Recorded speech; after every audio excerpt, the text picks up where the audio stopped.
We begin, first of all, with some very sad, utterly depressing news. One of our anchors here at Arise News has died. Sami Maduagwu tragically passed away in the early hours of this morning following an armed robbery attack that is being investigated by the Nigerian police. Sami, who was 29 years of age, was not only a cherished member of the Arise family, but was also a vibrant voice that engaged and connected with our viewers. She was also a lawyer and a philanthropist, and she will be sorely missed. There'll be tributes paid to her throughout the night and into tomorrow here on Arise News. But back to the present. After a rest and a revamp, I'm back refreshed and ready to ripple out as we delve inside the raucous world of Nigerian politics, taking stock of the backstories and incendiary actions of this country's politicians.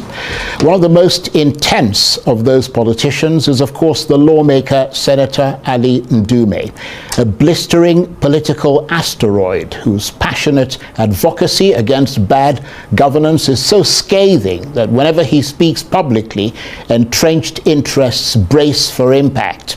This time, Senator Ali Ndume's focus is on what he says is the ostentatious display and disgraceful cultural acceptance of the spoils of systemic corruption.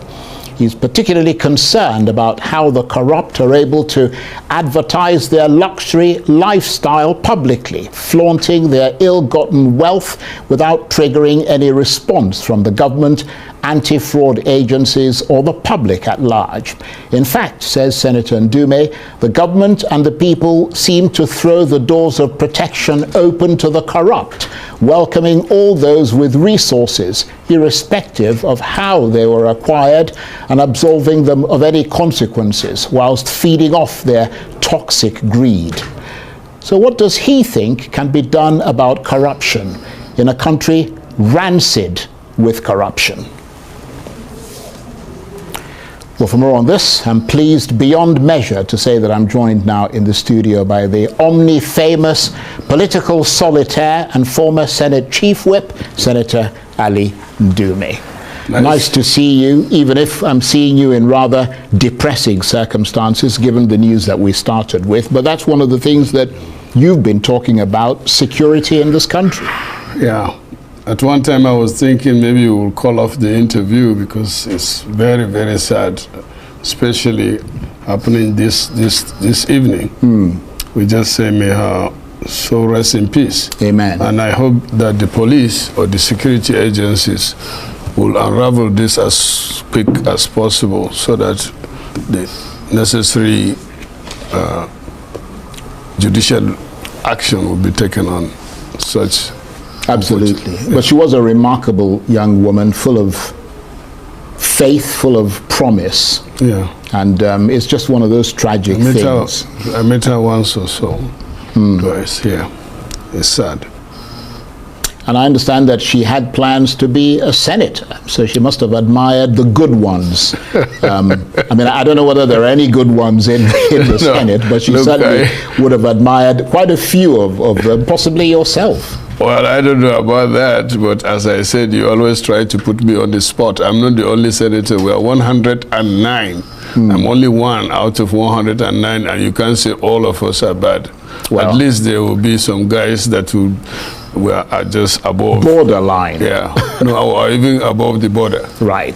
Well, let's move on and let's start with the big story of the day. I mean, this country's largest oil and gas workers union, Pengasun, is embarking on a strike that shut down oil and gas operations across Nigeria. The action is against the Dangote refinery. You talked about that quite a bit. Pengasun is accusing them of violating labor laws by dismissing hundreds of workers who opted to join the union, replacing them with foreign workers. Dangote, of course, has dismissed the allegations as patently false misinformation designed to disrupt operations. Dangote says there be no mass sackings and insists that it's acted within the law and in accordance with labor best practices. I mean, what kind of questions does this raise for you? No, actually, from day one, even long time ago, I was against this kind of so-called unionism that only serve the interests of the individuals within, regardless of the interests of the nation. I mean, this Pengasson is supposed to serve the interests of the country first. And you know this, their profession that has to do with petroleum products affects everything. And this is Nigeria, this is supposed to be a free country. You can't force somebody to be in the union. And if you choose to be in the union... Yeah, but they didn't say they forced anybody. Okay, but what I'm saying is, Dangote is a private businessman that established a refinery that is his own. And you can't come from there as petroleum senior staff or whatever they call themselves and impose anything on a private individual. But I mean, let me get there. Okay. There's a common example here. We have ASU, isn't it? You know ASU? Yeah, that's the academic staff. But the staff of private universities that are getting to about 100 in this country now, they are not part of ASU. It's a private. You have private hospitals all over in this country, they are not part of any union. You have a NUC, they are not part of any union. If you want to be in a union, then stay out of Dangote, that's all. Yeah, but well, let me land, because this is a very serious matter. Yes, it is. They are trying to hold Nigeria up. I'm not sure if the whole of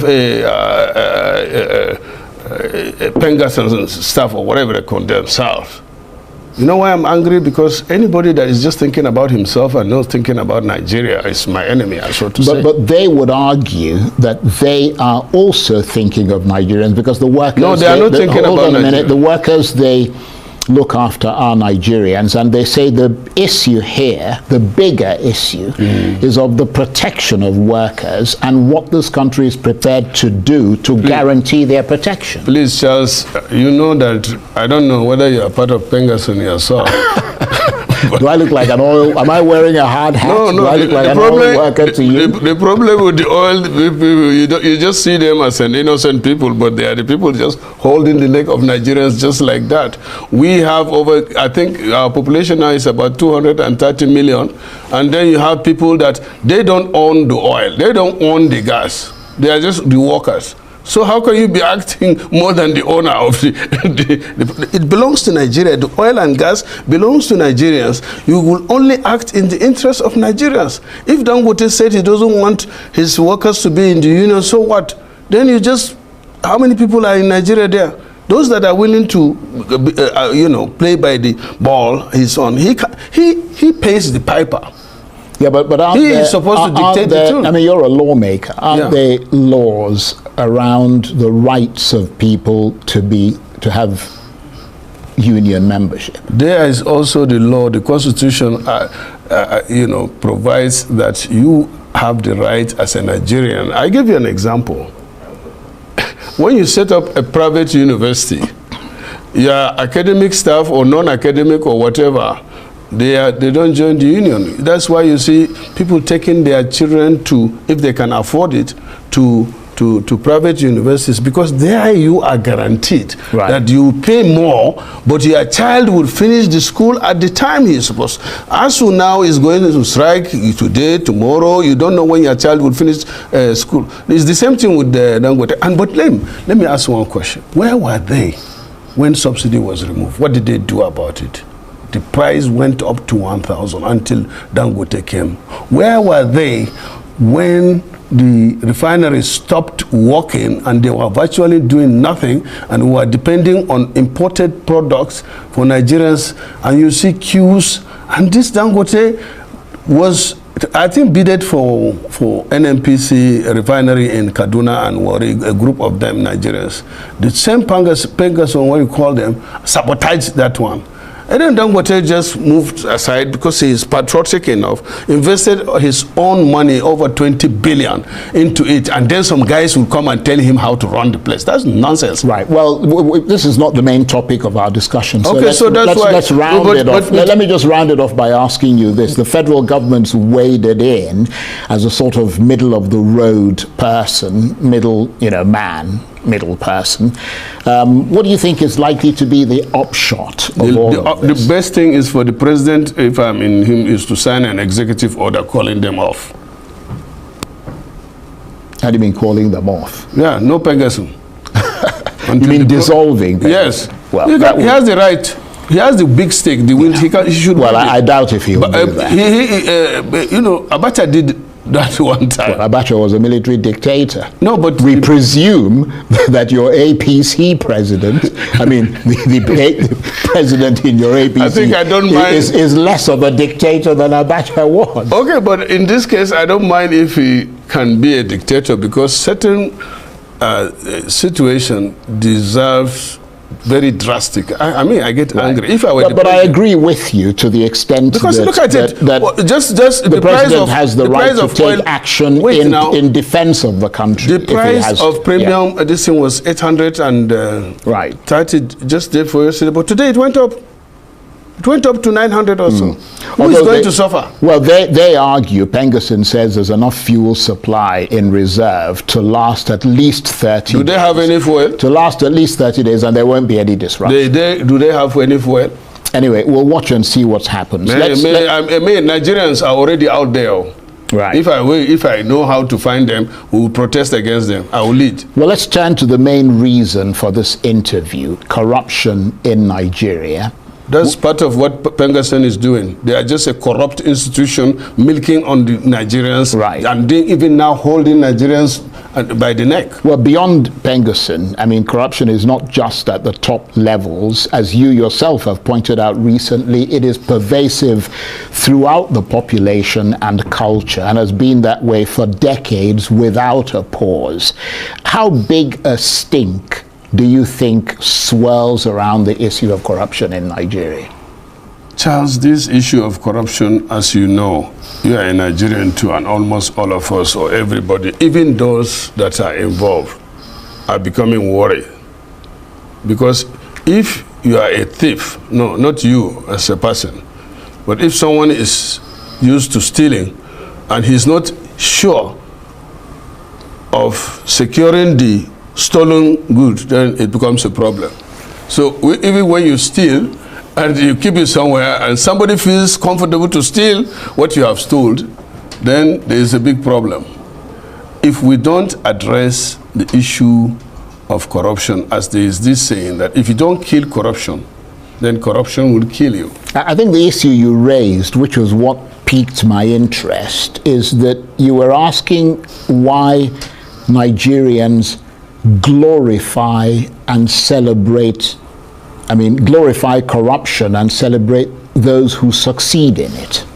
It is because, first of all, like, I'm a politician and people are expecting much from me, so they try to compare me with others that have questionable source of wealth and expect me to do the same, because so you don't have questionable wealth. Well, I cannot I cannot evaluate myself. Well, I mean, you can. But you know what are in your accounts. You know where you get your money from. I don't think you will believe me when I tell you what is in my account. And let me take a simple bet. Give me all in your account and let me give you mine. I like that. I might actually agree to that. No, agree to it now, and we have witnesses here. I swear to God, let's sign on it. Right. So I know myself, but I'm not saying that everybody has his own way of thinking of. But in this country, you know, Charles, unexplained wealth is being celebrated. True. Questionable wealth is being celebrated. True. That affects our total resources. In Nigeria, people that steal publicly, you know that this somebody who is, let me give an example of us in the National Assembly, or some of us, they come here, they don't even have a good car to ride, they don't have a house, but within the short period, we know our income is known, even with the ones that you guys are shouting that is too much. Like in senators, everybody knows that the cost of running the senator's office is about 20 million, but his salary, or my salary as at last month what I saw was 750,000 naira. But you see somebody spending at a go maybe 100 million naira or at an occasion, and people will just say, oh, in our own in the church, you go to the church, you get the front seat, and the pastor will say, God has blessed so and Jesus has done so. And then when you go to the mosque, you are in the first queue, even though it's not supposed to be like that. He will come late, or sometimes even the imam will wait for him, just because he has unexplained wealth. But is there a paradox in the fact that most Nigerians you speak to will tell you they hate corruption? No, I don't think so. And yet they are complicit in the same act that they condemn. I mean, I don't know if you read the article by this guy called Mohammed Abdul Salam on the subject. Brilliant article, but he does a very good job of pointing out the nexus between culture and corruption in Nigeria. He writes for Primer Africa. Okay, but let me say, first of all say that, you know, next tomorrow will be 65. Nigeria itself. I'm older than Nigeria with 1 year. I will be 66 in November. When we were growing up, we knew that especially politically exposed people are subject of scrutiny in the eye of the public. The famous Sardauna Ahmadu Bello was jailed on suspicion or as related to revenue of the government. And so many others. I know of my people who went to prison because they cannot account for the common jangali, what you call it, local taxes. But today, you see, most of us, the politically exposed people, have virtually like corruption has been legitimized, and people don't even think about it. They sleep with their two eyes closed or even celebrate it. Even when some of them, when they go out, they are declared as criminals and jailed, and when they come back home, they are celebrated. But why doesn't that kind of thing ever raise the hackles of the people in the National Assembly who represent the Nigerian people? I mean, corruption is something that is plaguing this country on virtually every level. It's in the schools, it's in the markets, it's in the hospitals, it's in the ministries, it's everywhere. I mean, and the National Assembly is there to represent the interests of the people. No, why is it? Is it because they themselves are allegedly active participants in that? No, you can't. Process I'm not here to defend the National Assembly or to even blame it. You understand? But the fight against corruption is supposed to be a collective responsibility. In fact, it's supposed to start from the executive down to judiciary and then the corrupt anti-corruption agencies. We have the ICPC, we have the EFCC, we have the DSS, we have even the police, or even the judiciary itself. And let me admit that we have very nice guys that can do their job heading these institutions, especially this time, because I personally know the chairman of EFCC. I also know the chairman of ICPC, and I know that of DSS too. These are guys, and the institution can be useful to start addressing this matter. Not the type they're doing now by just media trial and all that. No. This is supposed to be covert operation, and that's why I say once, like in Britain, they have what they call UWO, unexplained wealth order. They will just go and obtain an order from the court, and then what you have that is above your normal income will be confiscated until you prove ownership or the source. That's been done there. Yes, I think that's a good point. Yeah, in the US, what they do is they confiscate first. And then if you think that it belongs to you, then you go and prove it. But in Nigeria, it's not the case, because our law has a lacuna, and that is the biggest problem. In other criminal offenses, you are presumed guilty until proved, until there is a proof beyond reasonable doubt. You understand? But reverse is supposed to be the case. Well, you mentioned the people who run the anti-graft agencies. I mean, you talked about the EFCC chairman and so on.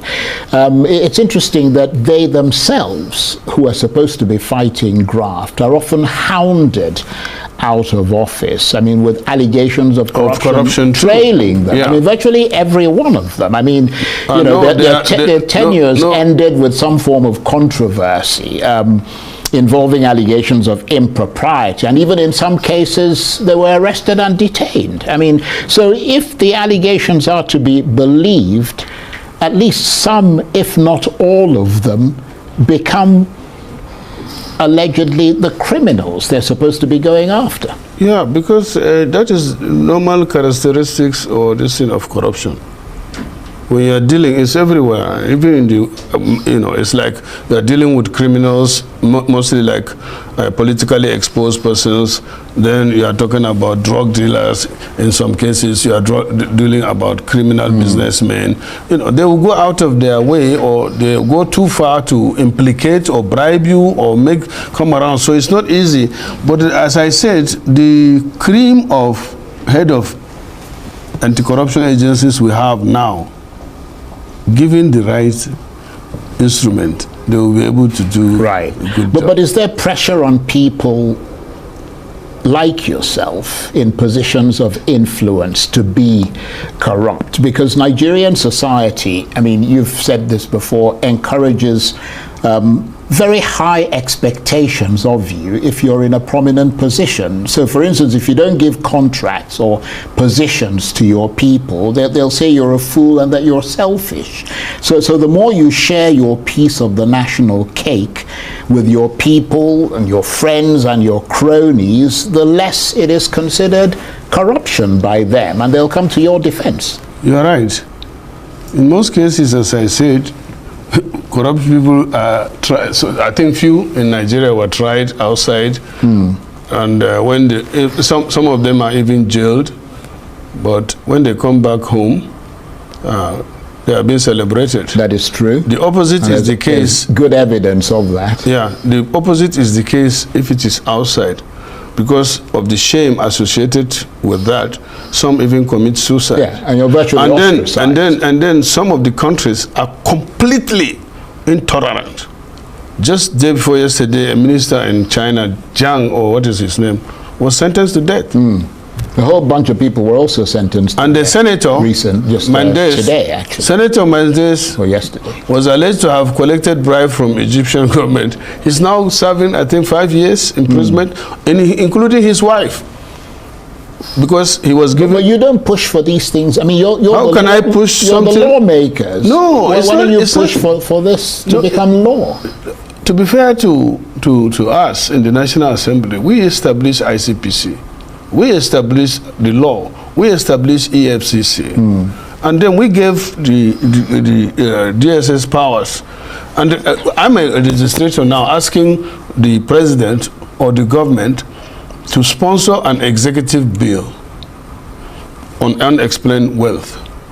So it's not like, because this corruption at the end of it doesn't help anyone. Because if you steal 1 million today, and then you share it, and then maybe you keep just part of it, next time more people will be coming, urging you to steal more.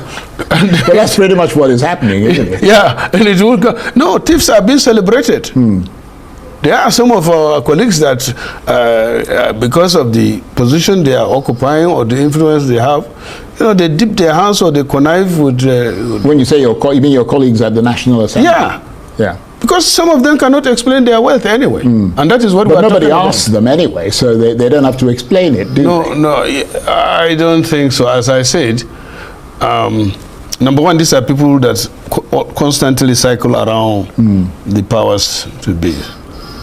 So they feel protected. They feel protected, and then some of them even pay protection fee. You know what I mean with that? You mean like the mafia? Yes, when they steal, you know, the money, or then they also to keep the rabble rousers quiet. Quiet. Well, you're a rabble rouser. Do they try to keep you quiet? No, I don't think so. It's only when, you know, it's only when you have something to hide that you fear. So they avoid you because they know they might come to you and you go on the television. No, it's not like that. So many people used to go on television, but they can't find anything against them. For me, as I said, I wish if this thing would be adopted, and I should be the first one to be. Yeah. Called. Well, I'm glad you're bringing this to public attention, because that is the way that you have been. You've always been a kind of forerunner. I was wondering when you were going to come up with a new word for this kind of behavior, because I mean, you've drawn our attention to words like kleptocrats, kakistocrats, etc. And I expect you to come up with corruptocrats. No. or contractocrats, which is a government. No, but you forgot one thing. There are a lot of plutocrats in the system too. Yes. That is true. But you don't blame the plutocrats because they are going in there to make, you know, to profit from the government. And let me also say that I just don't create those words. Kakistocrats. No, I know. It is in the dictionary. It's in the dictionary. Yeah, but what I'm saying is that you draw attention to as I said, on a serious note, Nigeria has to do something about corruption.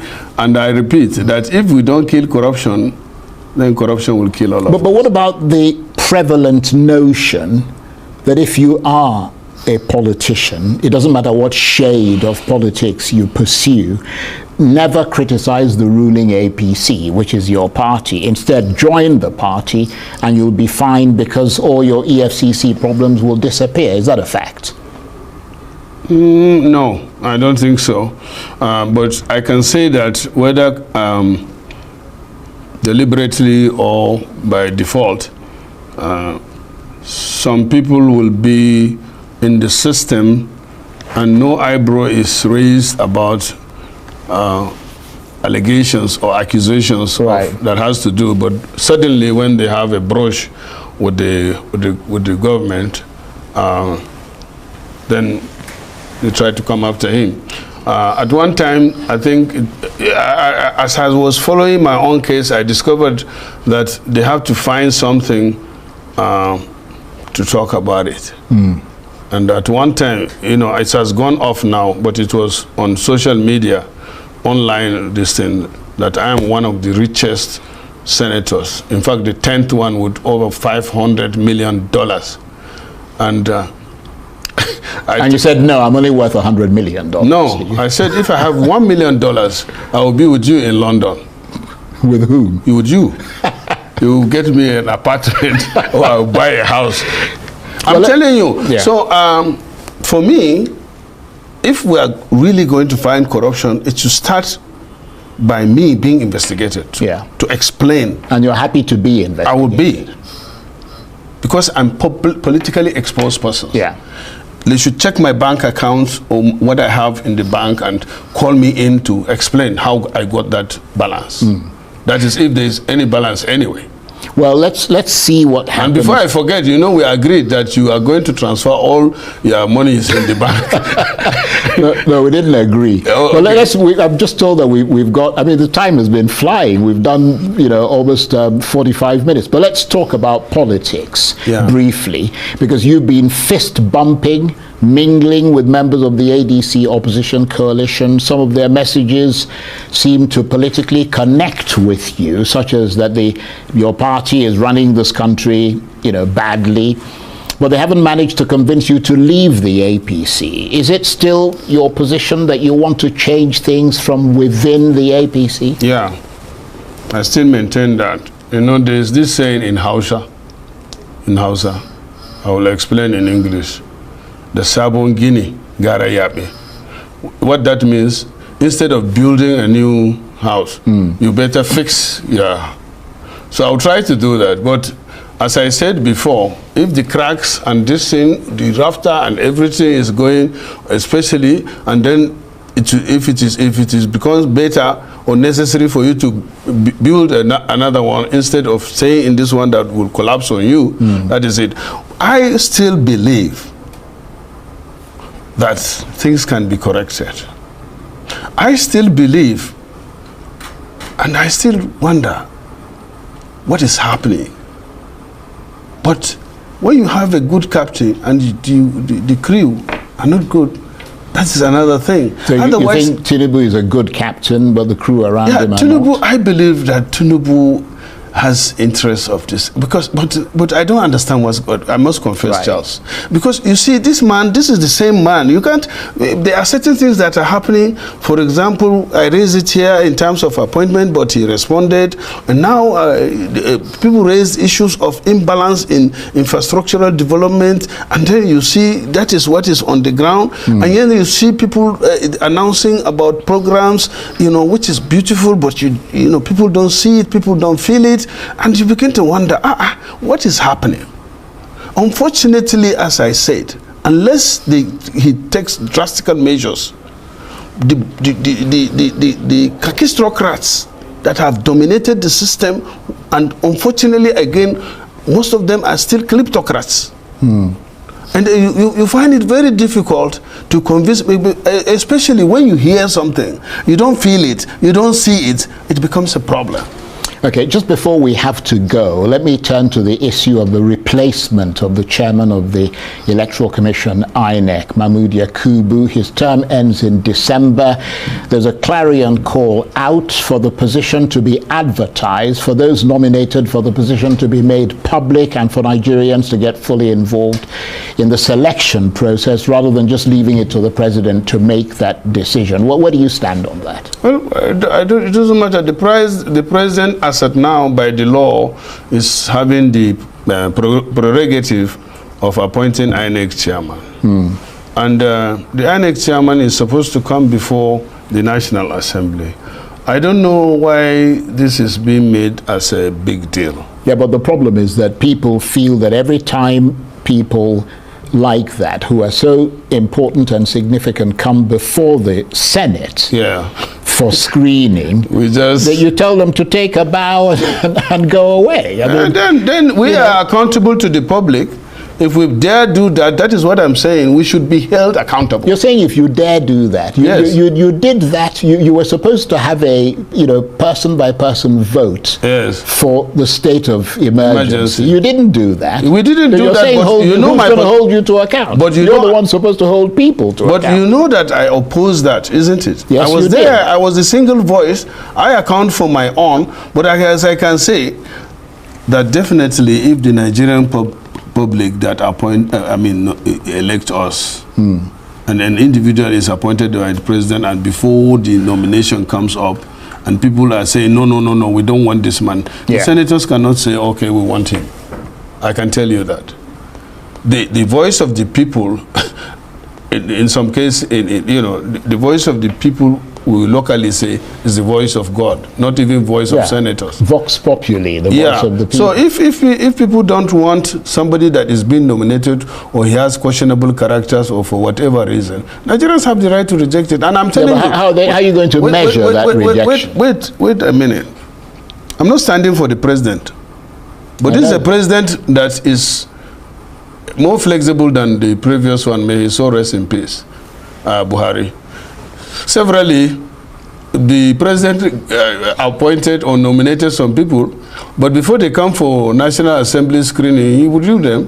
Rufai is one of them. There's one woman, and then so many others that their names were brought before the Senate, but because of the public outcry, or for some other reasons, like the Rufai case, the president withdrew that appointment. So I want to wait until he announces, and if he's a Nigerian, then so be it with me.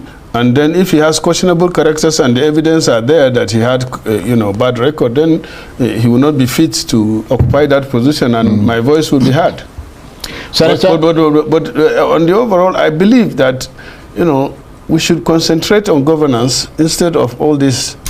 Whoever is the INEC person, if he's to perform his duty according to the Act establishing INEC and the Constitution of Nigeria, that's okay. But you see, if we are personalizing government and now privatizing it, then it becomes a problem. Indeed. Yeah. Senator, I want to thank you very much indeed. It's always brilliant seeing you, and I'm glad you're the one who ushered me back into the chair, as it were. Nice, spirited discussion. Senator Ali Ndume is a senator under the umbrella of the ruling APC party, and he was, of course, the former chief whip of the Senate. Thank you very much indeed. Good to see you. Thank you, Charles, and sorry for what happened. May her soul rest in peace. Amen.